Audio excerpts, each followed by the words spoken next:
Debt is one of the most important tools for supporting economies. It enables flexibility and, with the right usage, improves the life of all stakeholders. But it is also a double-edged sword, as it can cause havoc if there is a major rise in defaults and the economy grinds to a halt. This list compiles the companies with the largest long-term debt burdens, excluding banks due to their businesses stemming mostly from taking on debt and therefore having higher leverage ratios. These high debt loads of these companies do not mean that any of these companies are on the brink of bankruptcy. This is due to the low interest rates on many of these corporate bonds, and which are overwhelmingly fixed rates. Some bonds were issued in 2017 with a 10-year maturity and have an interest rate of just less than 2%, which is much lower than the current rates you can receive from the Treasury or the ECB. So without further ado, let's begin the countdown. At spot number 5, we have Amazon. In Q1 2024, their total long-term debt was at $134 billion. In Q1 alone, Amazon spent over $13.9 billion on capital expenditures, which is due to constant investments and upgrades on their current assets. Amazon has also not been a stranger of mergers and acquisitions, such as the acquisition of MGM in 2021 for $8.45 billion. While Amazon's core business is not very profitable, its AWS cloud business is very profitable, and just in Q1 2024 it had an operating income of $9.4 billion. The company is not struggling under its debt. On spot number 4, we have AT&T, with total long-term debt at $132 billion. This also stems from large investments into its 5G network. It claimed to have invested in the past 4 years over $140 billion into 5G. It is the second largest telecommunications company after Verizon. The company just recently spun off its media business into Warner Bros. Discovery, in which it was able to offload a lot of its debt into that new company. Next, we have Toyota, with a total long-term debt of $135 billion. In 2023, they made a profit of over $32.5 billion.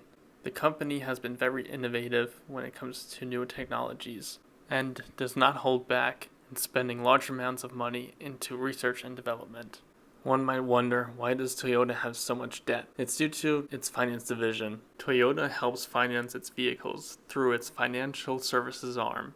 These loans are then held on the balance sheet by the financial arm, but will show up on the consolidated balance sheet, leading to these high debt loads. At number 2, we have another automobile maker. It is Volkswagen, which, depending on the year, is either the largest or the second largest automobile manufacturer after Toyota. Its total long-term debt is at $135 billion, but also its total liabilities are at over $222 billion.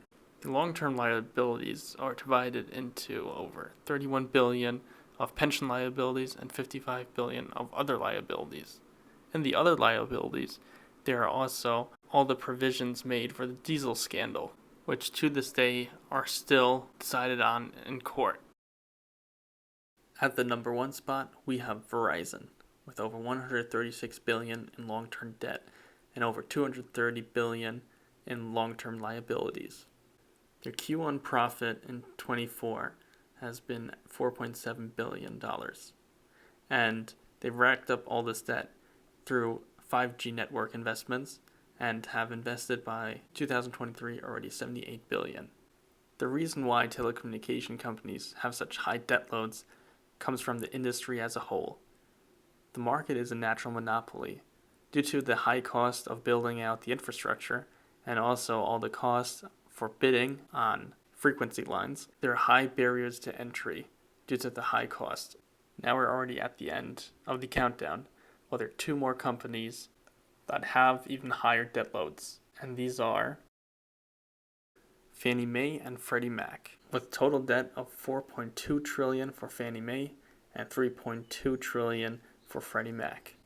They purchased loans from commercial banks and then securitize them into tradable assets and sell them off to investors.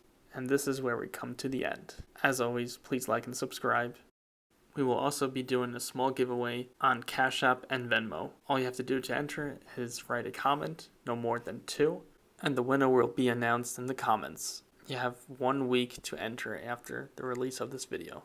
Good luck and thank you for watching.